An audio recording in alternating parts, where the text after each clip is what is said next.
What's goody good family? Your boy FONZi Neutron representing for Bout.online.com. OG Big Floss Mode, Los Angeles. What's good, man? Oh, it's good. It's good. Everything is good. Blessings. Early in the morning, eating breakfast and shit like that. Your mic is going in and out though. Hold up. Is that any? You can hear me any better? Yeah, there you go. Okay. Yeah. So we definitely want to say shouts out to everybody who's been rocking with us this week and this month as we kind of wind down Black History Month. It's been good celebrating a lot of the accomplishments, and we're going to be continuing to celebrate the accomplishments of hip hop and the hip hop veterans for the 50th year anniversary, which is going to be continuing this year. So it's been quite an interesting week in the media of hip hop this week, with quite a facet of different issues and stuff coming up, with some fallout from the Grammys. That's starting to wind down a bit now, but one of the things that's really dominated the media has been a bit of a fallout with Master P, Fat Trel, and Just Hilarious.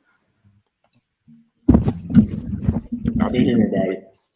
Yeah, like, so where's my money at? Where's my money at? Where's the money? I want to see if we've got some audio here. I want to see if we can play and pull up some of this audio. Yes, ghetto, nothing but the ghetto. Master P responds to Just Hilarious, says she's spreading fake news. Jess, are you lying on Master P? Nah. Hell no. Don't ever play with me like that. Listen, Fat Trel responded, but this is what Master P said about Fat Trel. I didn't even see where this nigga had came back at either one of us. I'm telling you, I didn't even see that. But anyway. It was on Facebook. That's some old that's that old nigga stuff, man. Back in 2013. Now, Fat Trel had a problem with that because he said free. Niggas can't get music for free in prison. And the reason why he know that is because he stay in prison. Actually, we had some issues with this audio. Yes, ghetto, nothing but the ghetto. Master P response, he said, for the cowards hiding behind their computers and forcing fake news, I do have Just Hilarious contract from 5 years ago for I got the hookup to, and the copy of the check that was cashed and paid. She was joking about, I was joking. So yeah, we had some of the audio right there. Just Hilarious says she wasn't actually joking, saying she was owed some money from featuring in a movie. We also had some other issues with Fat Trel about some payment for an album, and Master P saying the album was a free mixtape, so nobody got paid and he had to put money into it. But one of the things, he did say was he feels as though there should be a statute of limitations for people speaking about things that have been over 7 years, also pertaining to like artists and stuff in the industry and stuff. I mean, you've been in the music business yourself, obviously involved with like major labels and stuff like that as well. From an artist standpoint, I mean, how do you concede a statement like that? That sounds like somebody who got a record company. It should be a statute of limitation. Coming back talking about you owe me some money. I owe you money. I don't owe you nothing. Your young whippersnappers, I don't have I ain't paying nobody nothing. Country boys, nothing. No, man. I think it's wrong. Number one, I'm still fighting for my money. Like my dude, Das Dillinger from the Dog Pound, it said, he was like, it's a hell of a rule that they have. If you're on any album and after 30, and you can get your money, you can get paid. It's called the 35-year law. That's if you're alive at the time. You know what I'm saying? As these years roll by, after 35 years, whatever record company that has your money, they have to give you, they have to pay you, or they have to give you your material by law. You know what I'm saying? It's a shame that you have to go through these things to get your money. People work hard. You never know what a person what their mental may be at that time. They owe you some money. I'm gonna pay you. You know what I'm saying? And then after a while, they turn it around to where you asking for your money, and it seemed like you bothering them. But if you wouldn't have to feel like you was being bothered if you would pay people. You know what I'm saying? But at the same time, it's like a catch-22. You know what I mean? Big up to Master P. I ain't throwing shade on Master P, but at the same time, I can feel where Master P is coming from, because you as the boss, as the CEO, everybody likes to have that title. The CEO pay people, and they have to keep paying people, especially if they've done what they were supposed to have done, as far as the body of work. You know, it's a cold game. It's a cold game. I just, you know, like I said, everybody, I'm sure, has come to Master P and asking for money, from artists to family to kids to everything. So, you know, I'm sure you're tired of it, but you know, that's what comes with it. No, I mean, you know, we know there's different cases. Some cases, obviously, with like artists and, you know, royalties and all that stuff. That's a whole different bag. In this instance, with like Fat Trel and stuff, we don't believe maybe it's the same kind of issue. I think people just feel like they should have had more out of, I guess, what they was promised or what they said it was promised. And then in cases of like Jess Hilarious, she say she was offered a down payment for something, like half a payment, and should have received the rest. But you know, some people might look at it and say, wow, the work was done and it was completed and you was paid for it. We don't know. Hopefully, you know, some paperwork or something can be produced, because these are quite grand accusations in a sense to be made. And we know, especially nowadays, you could end up in court, like litigation and that sort of stuff, if people feel they're being defamed. So I don't think somebody would go out their way to say something that was completely untrue like that without, you know, as you said, because they can get sued and stuff like that. People take things like that very serious. It's, you know, it's a game. Not saying that Master P played this game, but it's a game that the people who issued the money out that they played. It's like giving a person, a CEO giving sometimes an artist their money. It's like giving them bullets when they had a gun and they had no bullets, and you giving them bullets, because all they're gonna do is take that money and gonna, if they're smart, they're gonna go get the rest of their money. But if they keep you broke, then that means that you don't have any money to pay for an attorney. And a lot of attorneys are not doing stuff for pro bono unless they really know that, you know. But as the time goes on, you know, as time goes on, you know, it seems like you getting further and further away from some money that's owed to you. You have to go through all this stuff, but you wasn't going through none of this stuff when you was in the studio making the song. But as soon as it leaves your mouth and paperwork get drawn, then all of a sudden it's not yours anymore. And you go through this cycle of fighting for your paper while they're spending your paper. You know what I'm saying? It's crazy. It's a cold game, man. Better bring a jacket. Yeah, definitely. I mean, we know there is always just those, I guess, what would be deemed as negative examples. Silk Shaka recently did an interview and spoke positively in regards to Jay-Z, saying that when he featured Jay-Z on his Made Man album and they did the track, You Know What We're About, that he offered to pay Jay-Z 100 racks for the verse after it was put down, and Jay, you know, subsequently he said, you know, it's all good, don't worry about it, you know, and you know, showed love in that aspect, and which, you know, a lot of people don't really get from Jay-Z. You know, we've even heard recently a lot of people say to get a Jay-Z verse, just period, has been hard over the years and stuff like that. So, you know, that's a good example. But also, you know, I guess coinciding with that, there's been a lot of talk on the interwebs, on the, you know, the internet streets about Ice-T originally having his song 99 Problems being remade by Jay-Z. I'm going to share some audio from a clip that is Ice-T speaking at Jay-Z actually approaching him at the Grammys and asking him if he was mad about it. So, check this.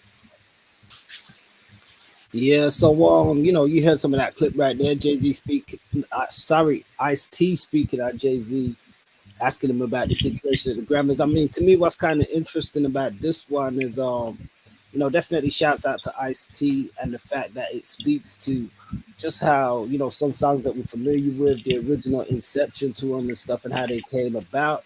You know, it would have been nice for Jay to probably give him that salute or whatever on there as well to let the fans know, but that doesn't always happen in songs, especially in hip-hop. We know hip-hop is known for, you know, sampling and remaking a lot of songs, and it doesn't always give that tip of the cap. If you know, you know.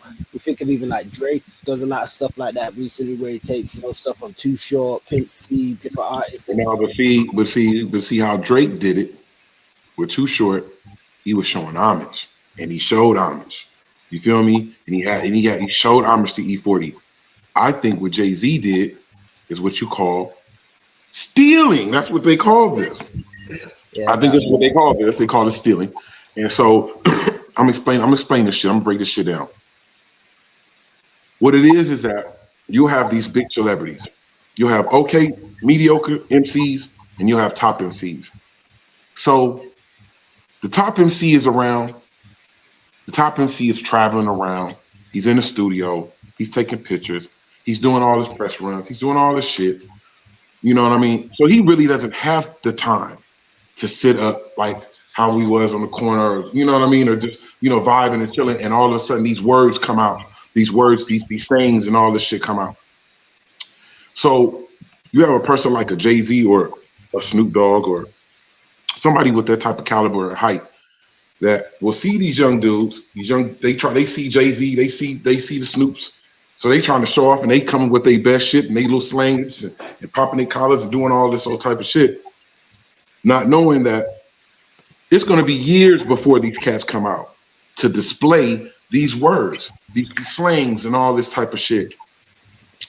But a dude like Snoop Dogg, he get a hold to it and hear it. Anything that he puts out, anything he says, he's constantly on camera. Anything that he says, everybody's gonna fall all on it. They're gonna grasp into it. You hear what Snoop said, you hear what Jay-Z said, all this type of shit, not knowing that it was somebody else who actually came with it. But Snoop knew, or Jay-Z knew that this person may not come out. Now Ice-T is big. It's my homie. You know, that's my downfall. It's my homie. He know that Ice-T is not having the same run that he was musically that he has. Ice-T shit is movies now. You know, this is a while ago, but still no, Ice-T was on movies. So Jay-Z he had that fire up on him. He's still out. He's still putting records out. He's still, you know, in the mix. So of course he like, nigga Ice-T ain't about to do shit with this song. But that title was it.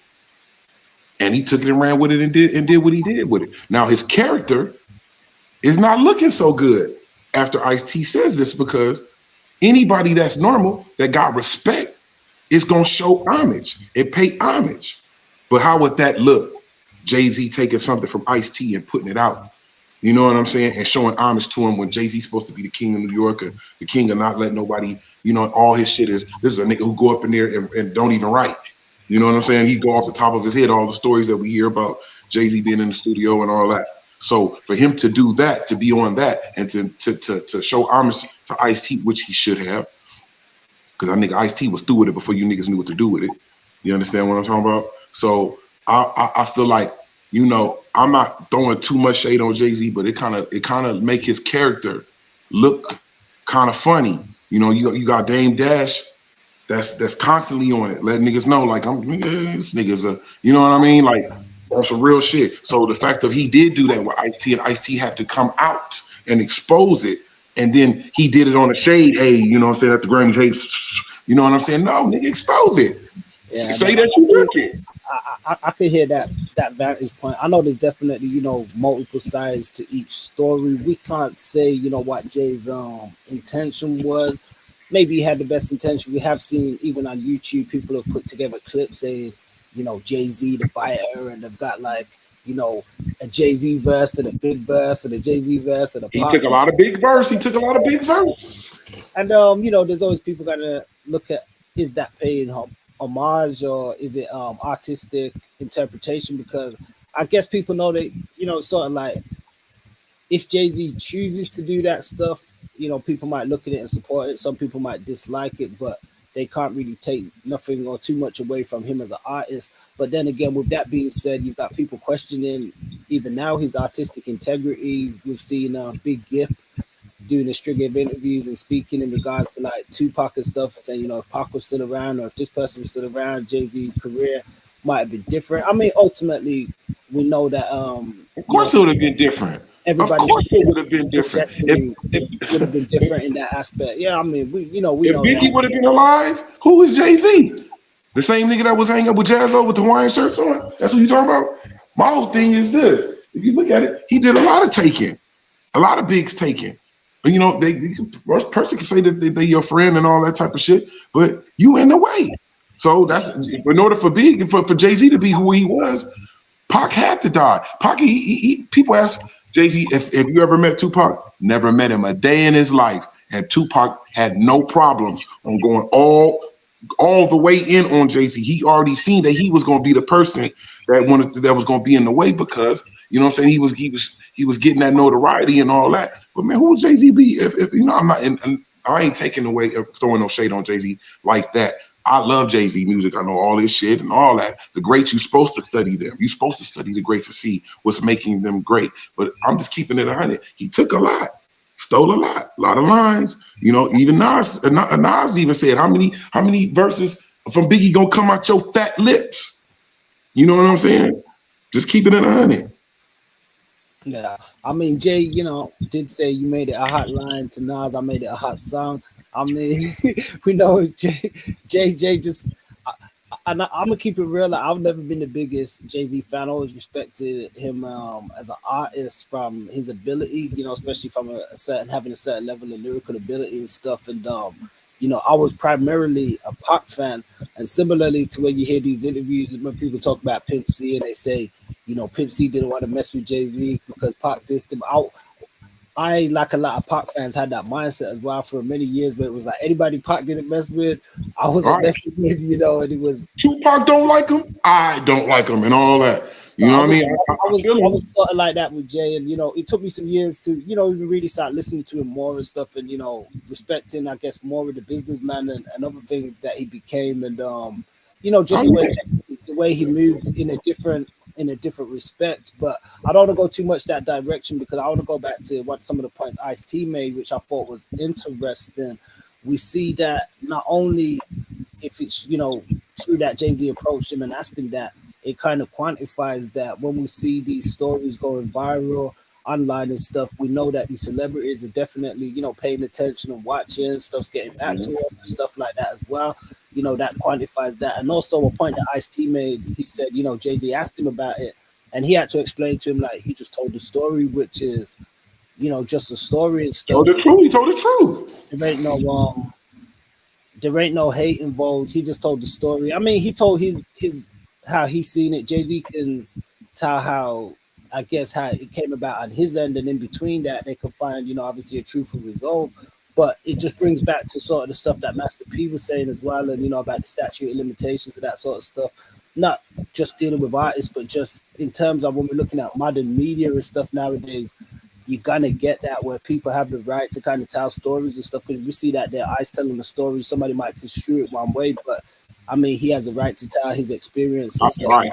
I don't think that it should be a statute of limitation on it, because look how long Ice took to even come out and say it. But you never know why Ice came out and said it. He could have said it when it first came out. You feel what I'm saying? But he didn't, because sometimes people be like, okay, all right, you know what I'm saying, all right. But then you may look again, so a couple of years later, and you know, like, this nigga feeling himself too much, or he being a lot on it, or he's getting a whole lot of praise. But I bet you they don't know that he stole this song. Like, you know what I'm saying? And I'm sure Jay-Z was tripping too. Like, damn, why he wait all this time and to say it now? You know what I'm saying? Because it needs to be exposed. You know, like I said, I met Jay-Z before. He's hella arrogant. You know, a lot on it, if you ask me. But you know, that don't take away from his business savvy and his hustle. You know, I respect that. I respect his music too. But at the same time, when I meet him, he's like, I don't know, he seemed like he changed. But you're going to change when you get a whole bunch of money. But at the same time, you should never forget about those bad times, or those times when you was hustling and all of that. You know, I don't know. When I be looking at these little interviews and these little award shows, and I see Jay-Z, you know, he's at the Rock brunch. You know what I'm saying? And the dude took a picture, and he's putting, you know what I'm saying? It kind of reminded me of the father from Coming to America that played, you know what I'm saying? That played the father. He was like hella bougie and acting hella funny. Like, Jay-Z has been acting funny lately. Yeah, they got different, I guess, ways of how he's perceived. We did see 50 Cent always seems to be chiming in on these shows, saying that he feels Jay-Z's trying to embody the characteristics of a gay painter, making some reference to Basquiat and, you know, his whole new style of the meter. But I mean, you know, I mean, you know, pause Jay, you know, I prefer to see niggas rocking the dreads, you know, so he rocking the dreads, pause, you know, cut that shit off.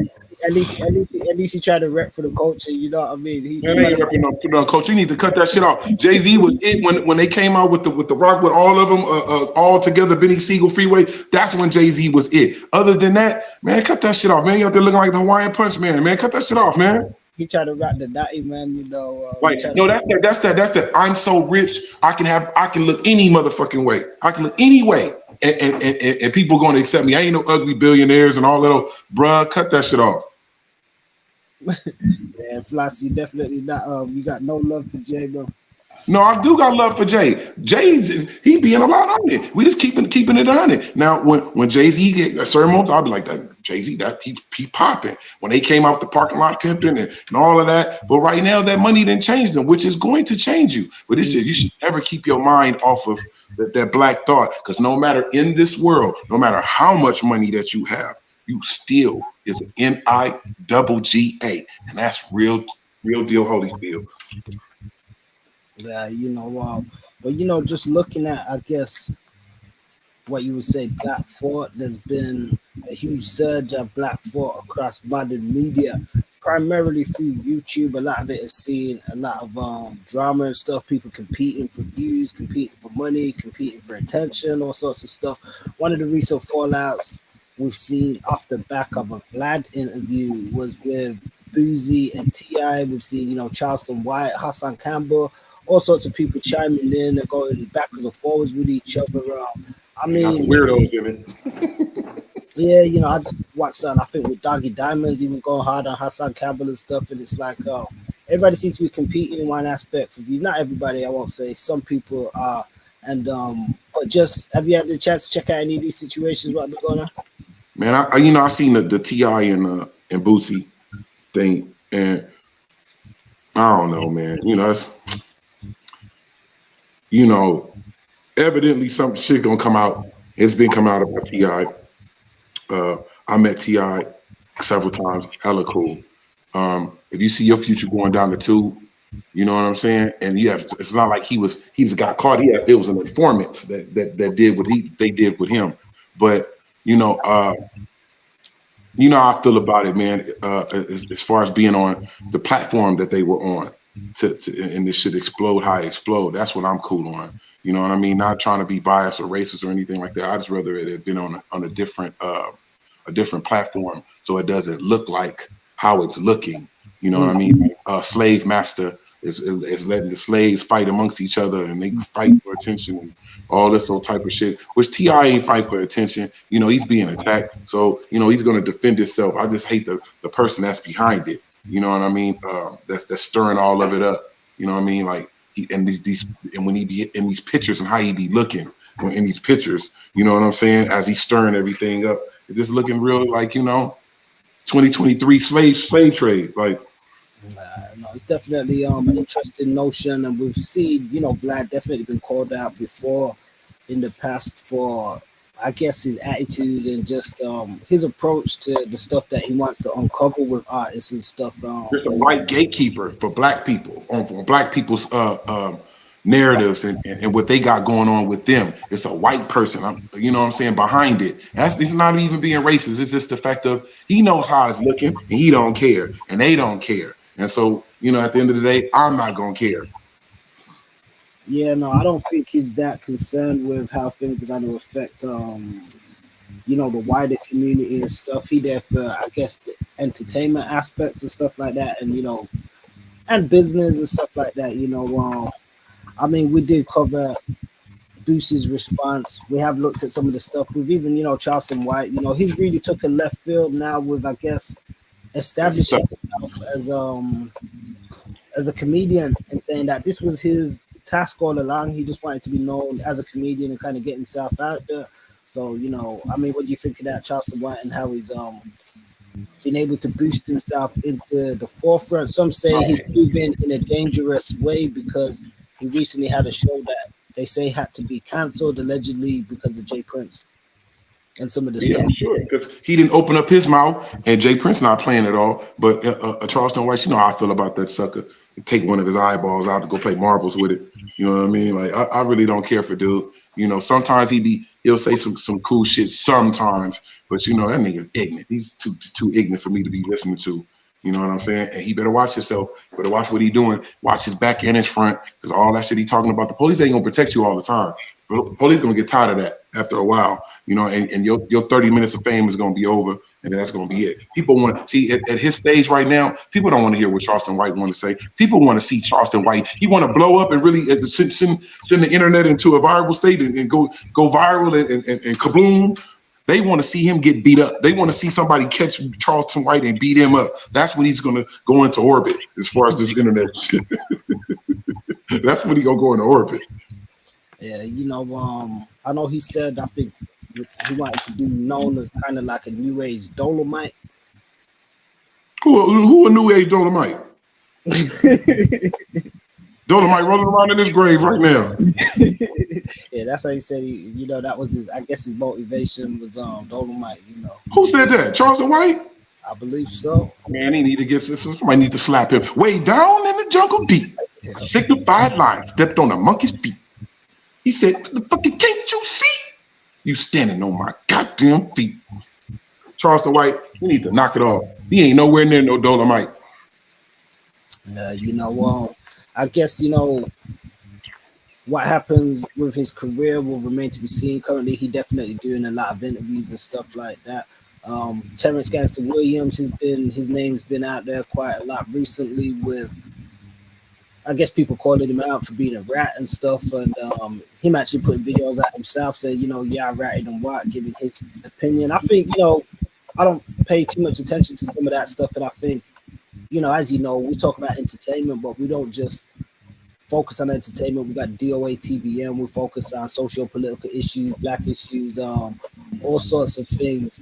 So I think a lot of people on the internet, and I'm not here to be anyone's moral judge or anything, but you know, they're very fixated sometimes on just the street stuff and drama and all that. And you know, so you've got audiences for that.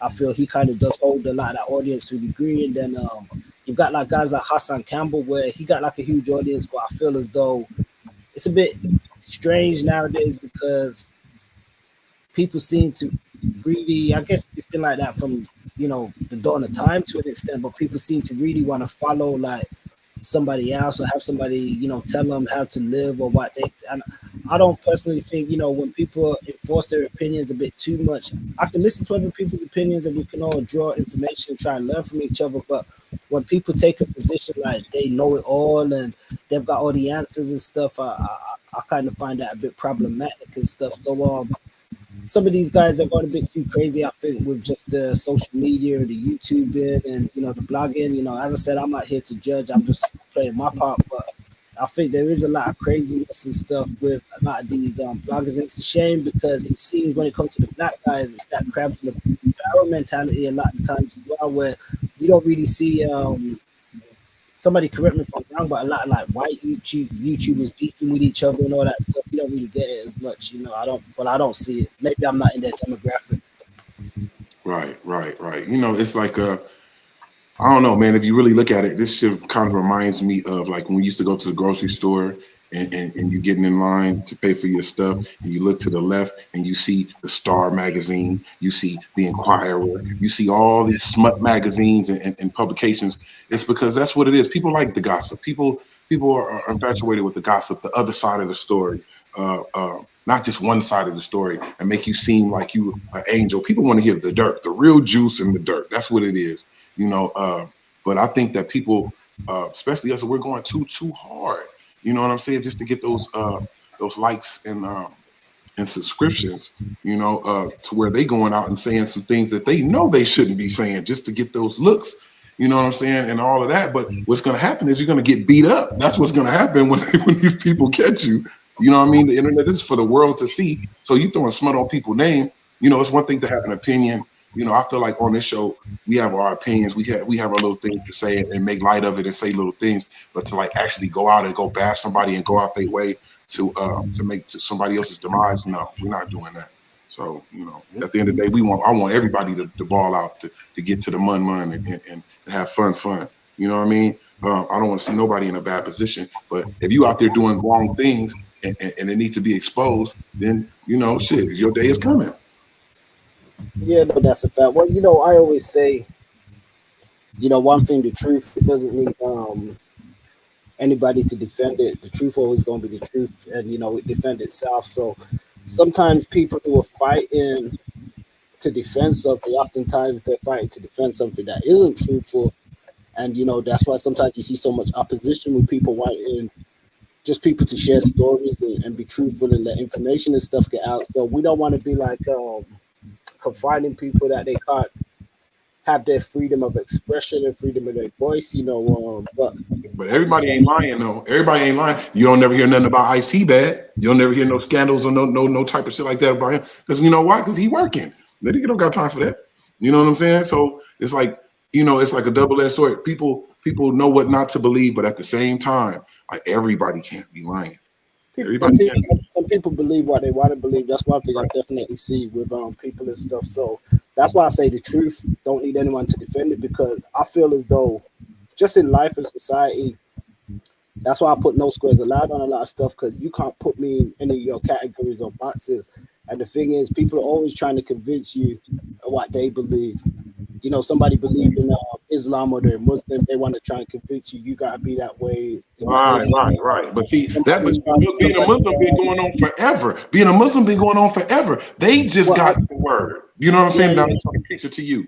Yeah. You know, that's why, you know, it's the same sort of thing in a lot of aspects where people are always trying to push what they their narrative.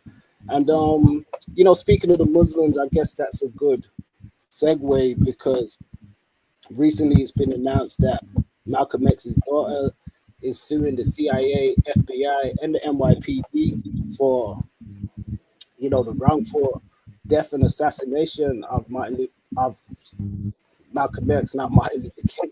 They assassinated him too, not to make light. But so you know, this is something that's really been exploding across the media and stuff also. And you know, we did a report on the DOA TBM. You can check that out. But I mean, what are your thoughts on this? Man, you know, at that moment of those times, you know, the 60s and 70s and all that, it definitely is going on. First of all, it's nothing that you can do in America that's not known. That's not known what's going. If you out there doing something, they're gonna find out. So what makes you think that you're gonna do a killing? Somebody's gonna do a whole bunch of. It's a bunch of murders going on. It's a bunch of murders going on. But guess what? They catching the people who they want to catch, and the people they don't care about. But that's one of the biggest things that go on in the world is when you sue the CIA and the FBI and the New York Police Department, which we all know that a lot of that stuff was going on. J. Edgar Hoover, and there was a lot of conspiracy going on for Malcolm X, because Malcolm X, if you listen to him of today, 2023, if you go look up Malcolm X and listen to what he's saying, it matches up to the days of right now. It's like it's like when you watch him, it's not like we even looking in the 1960s. The things that he's saying of back then, of today, is still so relevant, and even more relevant than ever. You know, it's a slap in the face to those kids, you know, to his kids, because this person is an icon. This person is a national leader and somebody huge and big in life, and they're not getting anything from it but just a memory, and his memory and his death and all that kind of thing. So I hope that they win. I hope that they win, you know, and get it, because his memory is tarnished by not so. You know, I mean, you know, you make an interesting point, because I think when we talk about racism or white supremacy, as you said, just looking at things in just the older time, you know, going back to the 60s or whatever, and still seeing something still the same now, that's because we're dealing with mindset, and not just that, policies and structural things. So it's the systemic things that haven't really changed. We know some people's mindset have changed, and we've seen, like, you know, some examples of people, you know, changing and showing a different side of things, but ultimately the system is still the same. You know what I mean? There has been some reports and stuff that have come out where they've actually admitted stuff. Even more recently in the UK, the UN did a report where they spoke on the systemic racism and stuff. And so we know that these things do happen. We did check out a report recently on Indisputable. You know, definitely shouts out to those guys, Dr. Richie, keep it. And That's one of Sharon, my favorite shows. Reed Jinx. I mean, but that's a different story. But Hey, but you know what? I'm gonna tell you something.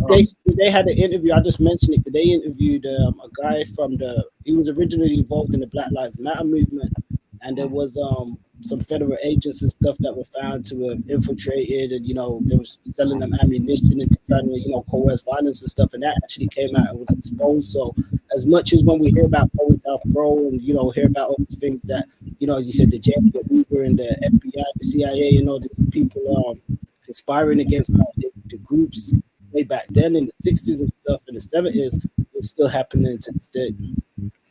How they found out about Malcolm X was, I guess it was a person that worked for the FBI at the time, and he's on his deathbed, and so that's when they had that saying of, whatever is done in the dark will come to the light. It may not come when you want it to, but it's going to come. Just as well as the same narrative happened to Martin Luther King. They pushed it out. St. James Earl Way killed Dr. Martin Luther King. But the same narrative just came out where it was a doctor named Dr. Bland, and they said Martin Luther King did not die at that motel. They said Dr. Martin Luther King was brought into the hospital. This is a guy who, Dr. Bland, that wrote this letter before he had passed. He said it was eating him up on his conscience. And he said that they brought Dr. Martin Luther King into the hospital, and it was doctors and nurses working on him because he was still alive. And he said that 3 sheriffs came in and they said, stop working on that nigger. Let that nigger die. And told all of them to get out of the room. And as they was walking out of the room, one nurse turned and she said she heard the officers hawking and covered his face with a pillow and smothered Dr. King and spit on him.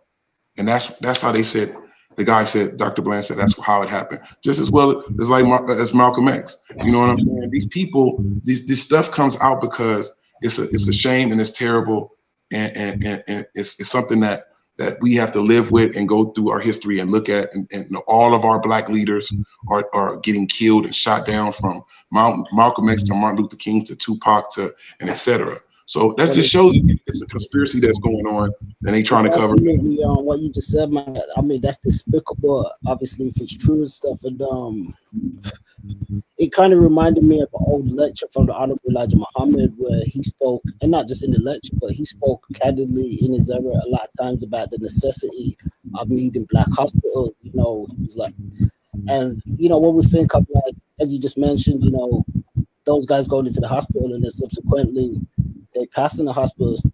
People have conspiracies even with guys Tupac going to the hospital, Eazy-E and stuff like that, and we don't want to free people. I recently did an interview with a white doctor, and she spoke about it herself, and she said, sadly, there's a lot more fear in the Black community of the health service and even going to hospitals and stuff like that because of the trauma sustained from certain types of incidents and stuff like that. These things do need to be redressed at the same time, and because I think it's a real thing, and when we look at just the legacy of these people, that ultimately I think if they thought they were going to cut them short, it actually helped advance the legacy even more to a degree. We may have lost them here in the physical, but their name and their memory went on probably longer than they probably. They just thought at the time, okay, we got to nip this in the bud, we got to take this guy out. I think it had a counter effect where now we're seeing, as you said, we're spending the dark roads with the light, but we see more people become galvanized and gravitate towards a lot of these people as well in their passing of their assassinations. Yeah, because the more ignorant that we are, it's big money for someone else. You understand? The order of it, the cycle of killing, the cycle of dope. Where do you think we getting dope from? We don't fly no planes. You understand? Like, you have to have a background checks to go get guns. How's everybody got a gun? If they putting us in jail so we can have felonies on our records, so we can never get jobs, or the kind of job that we want. You know what I'm saying? So this is all a cycle that is generating millions and billions of dollars for another people. You know what I'm saying? After a while, people like, oh, they killing each other, they're killing each other, they're killing each other. It's because the people is damaged. Shell shock damaged. I'm going to chime in on that because, you know, this is a conspiracy that's out there. We've seen, I believe, Crazy Bones speak about it in an interview as well. It has been theorized that there was a point where the prison industrial complex and certain high officials sat down with people from the entertainment, primarily the music industry and the rap business, and, you know, wanted them to promote and propagate a certain type of message through their music, primarily poverty and destruction, gang violence and stuff, because they knew it would have a certain psychological impact with the younger generation and feed back into the prison system and the industrial complex and stuff like that. I mean, I personally feel like if something like that's true, will those names ever be released? Will people come to think, you know, it might be, you know, some big moguls that people might give a lot of props and say, oh, you know, they do a lot for the community, and then you come to find out that on the flip side, they actually played a hand in, you know, aiding to the further destruction and destabilization of young black people. Do you know that they sell hip hop music in jail? Do you know it's a man that comes around with all the playlists of music, of rap? Well, that's what Jess Hilarious was saying, to kind of bring it back to that interview, because she said what Fat Trel was saying, how could the mixtape be free when he was in jail? Because it comes through a different system in jail, which usually comes through, as you said, it's like a paid thing and stuff like that. But yeah, get back to that, bro. They selling big hip hop in jail. They making money off hip hop in jail. You feel me? This world is crazy, man. Like, and it's order. Look how they force you into things. The COVID. If you don't take it, then you can't work, or work from home, or you can't work, or, you know, this world, man. Like I said, I said this time and time again. This world is an upgrade. This world needs an upgrade. You know what I'm saying? This world needs an upgrade. There's a lot of things going on. I don't know. I guess you just have to, you know, just be optimistic, man, and do your part, whatever it is, you know. I don't know, man. It's just so corrupt. It's like this world is set up for black people not to make it. You know what I'm saying? And if you do make some money and you black, you know what I'm saying, and you're able to hold on to it, then and to, you know, but we're not making enough money for our own people to be able to do something and help a wide range of people, you know, our own people. It's crazy, man, but, you know, I think it's going to get better. Hopefully we'll be able to see it in our time, or are we still on this earth? So, you know. Yeah, no doubt, bro. I mean, we just got to continue doing what we do, play our part, you know, and as you said, you know, hopefully there's some positive changes and developments in the near future. I know y'all hate to hear this, but y'all press that like and subscribe button, though. You know what I'm saying? We up early in the morning. I've been up early in the morning. It's still dark outside. It's early in the morning. I get up to come do this.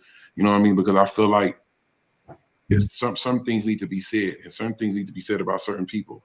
You know what I mean? Because they may be out of pocket and they don't see it because they stuck in this world. But I think that sometimes when a person, you know, not downing them, but if they have a strong opinion about a person and that person gets wind to it, it can probably alter and be like, yeah, maybe I am tripping. Maybe I am feeling myself too much. Maybe I am being a ass, or, you know what I'm saying? So that's all it is. When I speak on shit, it's not to down nobody or be messy or talk down. You know what I mean? I don't like Charleston White though, but all the rest of everybody else, I'm good. Yeah, no doubt, man. I can definitely agree with that. I believe, you know, nobody's infallible, and, you know, nobody's above reproach, and we don't want to come down too hard on people because, you know, we don't know people's mind or people's circumstances and situations. But as you quite aptly said, things can be used as an opportunity to learn. So, you know, things can be used as like teachable moments and stuff. Sometimes even with ourselves, the stuff that we don't like in others, it could be stuff that we have as a characteristic within ourselves that we need to, you know, correct and stuff like that too. So I think it's important that, as you said, people don't dwell on what construed as negative, but take the positive and develop on that from it, you know. Right. Build from it. Big up to the homeboy Ice-T. You know what I mean? Hold your head, brother. I see you doing your thug thizzle. You know what I mean? And big up to all the listeners out there, the people that tune in and hear. No doubt. Talk about, well, we're gonna be back with another live soon. You know, in the extra, we're going to be continuing to drop some other bits of content. We've got some pretty cool review videos and stuff coming. We'll keep you guys updated with hip hop news. Do check us out on BoutOnline.com for more exclusive drops and media.